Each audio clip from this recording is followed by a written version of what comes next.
Olá pessoal, bom dia, boa tarde, olá, né? Olá pessoal, Neves aqui da Tecna Refrigeração, ó, tô com esse refrigerador aqui, inverte, da Panasonic, deixa eu ver se tem um modelo dele aqui, inclusive tem que até fazer a limpeza, aqui ó, o modelo dele. Esse aqui é o da Panasonic, inverte da Panasonic, deixa eu mostrar pra vocês, o compressor dele não tá entrando, ó, o compressor tenta partir e não consegue. E uma coisa interessante que eu quero mostrar aqui nessa fonte pra vocês, o vídeo vai ser longo, mas vai ser interessante, eu vou mostrar aqui pra vocês, vou até desenhar numa folha aqui daqui a pouco, ó. Como ela é uma geladeira 127 volts na tensão alternada e o IPM precisa de 311, 350 volts para funcionar, para poder excitar o compressor, precisa de 350 volts contínuo, tensão contínua, né? Tensão contínua. O que eles fizeram aqui interessante? Um dobrador de tensão. Eu vou desenhar ela aqui rapidinho, vou mostrar para vocês no outro vídeo. Entendeu? Isso aqui é um dobrador de tensão. Então, mas continuando, ó, o que eu fiz aqui, ó? Eu já aferi esse capacitor, fonte. Eu tenho 311 volts quando eu meço esse capacitor tá ligado em série. Quando eu meço aqui, eu tenho 300. Quando eu meço aqui, eu tenho 356 volts. Por quê? Porque o meu diodo, ele entra 127 multiplicado pela raiz quadrada de 2, 179 volts de tensão de pico a pico. Quando eu somo a tensão desse capacitor com esse, dá 356 para alimentar o IPM. Vou desenhar ele ali para vocês. Então, assim, mas vamos lá. Eu já aferi, a placa aparentemente tá boa. Eu tenho 15 volts chegando no IPM, eu tenho os 350 volts contínuos chegando no IPM, que é o DC-Link. Eu tenho meus capacitor shunt, esse capacitor não, os meus resistores. Eu tenho os meus resistores shunt, que é os resistores que faz a leitura, que faz o monitoramento do motor compressor, se ele está bom, se está ruim a parte elétrica. E aparentemente a parte elétrica do motor está bom. Eu já testei lá, se tem fuga de tensão para massa, entendeu? Vazamento de tensão para massa não tem, o compressor está ok, entendeu? Mas tem um porém. O IPM tenta acelerar o compressor, tenta rampear e não consegue. Então, não tem queda de tensão. Quando ele tenta que não caia a tensão no meu DC-Link, no meu capacitor.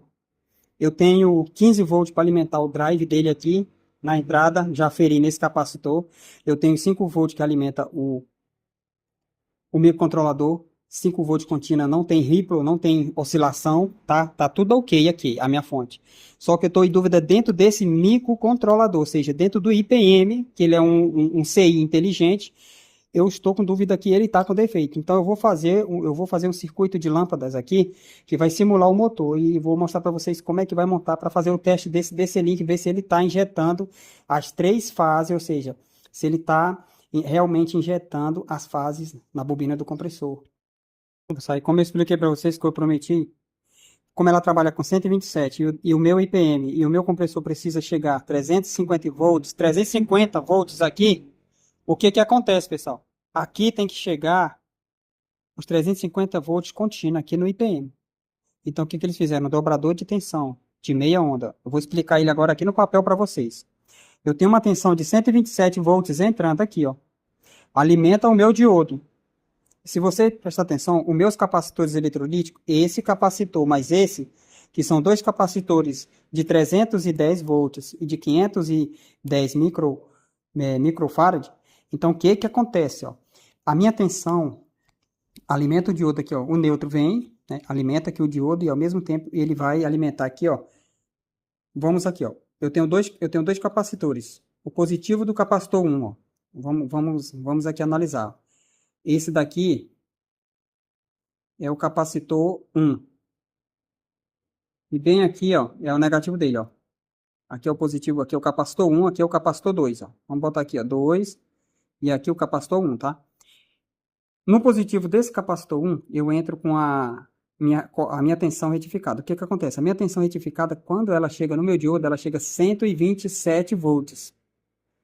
Vezes raiz quadrada de 2 vai chegar a 179 volts, ou seja, bem aqui eu vou ter 179 volts de tensão contínua aqui, ó, tensão retificada, tá?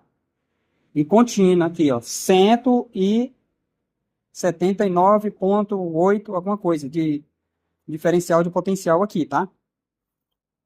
Se eu medir nesses dois capacitores aqui agora, ó, isso sem estar ligado aos capacitores, tá? Que esses capacitores são dobrador de tensão. Ele vai pegar a tensão de 179 e vai somar entre os dois capacitores para que dê uma tensão de 351 volts VDC, tensão contínua, tá? Acompanha bem aí, ó. Eu tenho minha tensão alternada chegando no diodo, o neutro, e tenho a minha fase chegando do outro lado do diodo, ó. Ele vai retificar, mas ao mesmo tempo que o meu neutro está chegando no diodo, ele está vindo aqui para tanto o negativo do capacitor 1 como o positivo do capacitor 2. Entendeu? E como é que funciona isso aqui, ó? É o seguinte, ó. A minha senoide que está vindo de lá da tensão alternada, que chega aqui nele, ó. Quando a minha tensão tem um semiciclo positivo, quando ela tem um semiciclo positivo aqui, ó, em 8,3 microsegundos, esse capacitor aqui, ó, o capacitor número 2 carrega, ó. O capacitor número 2 carrega. Quando o meu semiciclo é negativo, o capacitor, em 8,3 microsegundos, o capacitor 1 se carrega. Então, o que ele fica? Carregando e se descarregando. Carrega. Então, quando essa tensão sai daqui, para alimentar, ó, sai o negativo daqui desse capacitor, e o positivo sai do capacitor 1, eu vou somar aqui uma tensão de 351 ou 356 volts de tensão contínua. Tá? Porque eu estou entrando com 127 volts e ele faz a dobragem, é o dobrador de tensão. Por isso que tem aquela central do rapaz aí de inverter, a central inverter de 127 volts. Porque no circuito eletrônico, na placa de módulo eletrônico de potência, nós temos aqui um dobrador de tensão, ó. Entendeu? A gente tem um dobrador de tensão, que é um capacitor ligado em série, mas a gente tem uma das fases passando direto por... Nós temos uma das fases direto passando aqui por tanto por positivo do capacitor 2 como negativo, que eles estão em série, ó. Entendeu? Então, quando o semiciclo é positivo, um capacitor 2 carrega. Quando é negativo, quem carrega é o capacitor. Então, quando ele se descarrega, é somada a tensão de 178 mais 178 e dá 352, tá? Isso aqui chama-se de dobrador de tensão. O que está acontecendo nessa placa aqui, ó? E todas as tensões estão todas ok. Aí, agora a gente vai montar um circuito que eu vou já mostrar para vocês aqui no outro vídeo. Pessoal, olha aqui, ó. Como eu não sei se internamente o IGBT dentro do IPM está bom, se o compressor, eu tenho certeza que o compressor dessa placa tá bom, porque já testei a 20 volts. Como eu não tenho o lâmpada 220 aqui, eu fiz com 127, ó. Vou explicar primeiro aqui para ficar fácil, ó. Olha só o que eu fiz aqui, ó. Aqui é o bocal e aqui são 3 lâmpadas de 220, de 60 ou 100 watts de potência, né? Ó, o que que eu faço? Do lado do terminal da lâmpada, eu ligo, do lado da extremidade das lâmpadas aqui, ó, eu ligo elas junto aqui, ó. Vou interligar esses fios aqui, ó. Vou fazer uma ligação aqui. E o outro lado dos terminais da lâmpada, que são duas saídas, né? Eu vou ligar e fazer o quê? O V e o W. Isso aqui eu vou ligar na minha placa, bem aqui, ó, no local, na saída do IPM. O que que vai acontecer? Se essas lâmpadas ligarem com alto brilho, todas elas, significa que o IPM tá bom, a placa tá bom. Então, significa que a placa tá ok, que eu já testei todas as tensões e tá ok, né? Só não sei se dentro do IPM tá ok. Então, quando eu ligar isso aqui só dura de 1 a 5 segundos, tá? Logo, logo ele vai detectar que não tem carga indutiva e os resistores aqui, ó, esses aqui, ó, os resistores shunt, vai informar o microcontrolador que não é um compressor, porque quando é um compressor, tem carga indutiva. E as minhas lâmpadas aqui são lâmpadas incandescentes. Eu vou botar aqui, ó, lâmpada de 127, são lâmpadas incandescentes, é resistência pura. Como eu não tenho as lâmpadas 220, então eu montei aqui, ó, duas lâmpadas em série, ó. Lâmpada de 127, 127. Significa que aqui vai cair 127 volts, aqui vai cair 127 volts. Aí sim, as duas vai dar 256 volts, tá? E assim eu fiz em série com as outras, fazendo essas mesmas ligações aqui, ó. Fazendo uma ligação tipo estrela, tá? Tipo não, uma ligação estrela mesmo, tá? E as lâmpadas vão servir de bobina, tá? E todas as três tem que acender com o mesmo brilho. No caso aqui, como eu vou colocar 6 lâmpadas de 127, todas as 6 vai ter que acender com alto brilho. Se uma ficar apagada ou mais fraca, significa que meu IGBT dentro do meu IPM não está normal, ou seja, ele não consegue arrancar o compressor, então o problema vai estar no meu IPM e não no meu compressor lá da geladeira, ó. Entendeu? Pronto, pessoal, olha aí, ó. Montei aqui a minha ferramenta para testar o IPM. Vai simular o compressor por 5 segundos. Esse é o diagrama que você já conhece, ó. Vai entrar o W aqui, o V e o U. Vai passar por as lâmpadas, ó, e se comunica aqui no comum. O também, ó. Tá? Essas 6 lâmpadas aqui, ó, elas estão, essa aqui, ó, tá aqui a engenhoca aqui, ó. Ó, essa lâmpada tá ligada em série com essa tá em série com essa tá em série com essa. E elas 6 estão ligadas aqui no ponto, no mesmo fio. Vou mostrar o outro lado. Aí aqui vai sair um fio, ó. Aqui sai o outro fio, que pode ser o W. Do meio vai sair o U, a outra, né, do canto de lá. E o outro vai sair o V. Como tá aqui vendo aqui, ó. Tá aqui, ó, estão ligadas em série. Ó, duas lâmpadas ligadas em série, duas lâmpadas ligadas em série, duas ligadas, porque elas são de 126 volts. Como vai passar 220, vai ficar o quê? 126 aqui, 126 aqui, entendeu?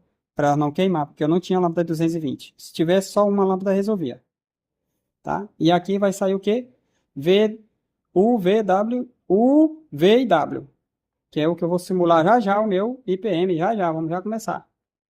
Bom, já liguei aqui, pessoal, ó. Liguei a placa na geladeira, conectei cabo de força, conectei todas as fiações que ela precisa, mas só que no lugar do IPM aqui, ó, no lugar da saída que sai pro compressor aqui, que é esse aqui, ó.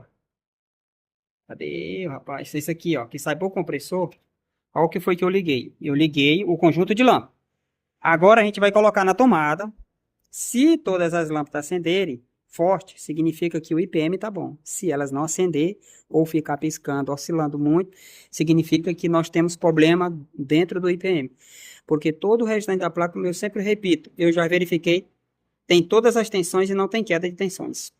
Vamos lá, vamos fazer outro vídeo aqui testando. Vamos lá, é o seguinte, ó, o Paulinho vai já ligar ela aqui para nós. Ela leva um tempo para mandar a tensão para o compressor, tá? Que seria por plug das lâmpadas aqui, tá? Eu vou diminuir aqui o vídeo, vamos lá. Liga aí, mano. Ele vai ligar lá. Ele demora um tempo. Focar o telefone nas lâmpadas. Todas as lâmpadas aqui, ó.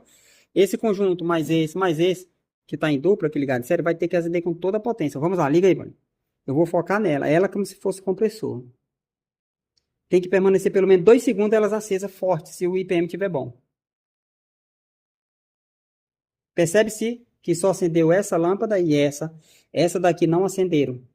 Então significa que o IPM não está mandando todas as 3 fases de forma igual. Como nós estamos trabalhando com uma frequência de 15 mil, de 15 kHz de frequência, entendeu? Era para elas permanecer acesas porque é muito rápido, entendeu? É muito rápido, ou seja, 8,3 milésimos de segundo de uma fase para outra, mesmo que ela está defasada em 120 graus, mas não dá tempo essas lâmpadas apagar. E só acendeu essa daqui e essa permaneceu apagada. Então significa que meu IPM está com defeito. Ele não está mandando as 3 fases. Que é o que ele tenta fazer com o compressor. Ele tenta arrancar o compressor e não consegue, porque não está chegando todas as 3 fases. Então significa que o compressor está bom mesmo, como eu testei que a bobina está boa. A parte mecânica está boa, mas o meu IPM está ruim. Apesar da minha placa estar toda ok, a minha fonte DC-Link tem os 350 volts, tá? Que é um dobrador de tensão, que é 127 mais dobra tensão, né? E a minha tensão de 15 volts está chegando aqui no IPM, ou seja, a minha placa está ok. Então, a gente acabou de constatar que realmente o IPM está com defeito.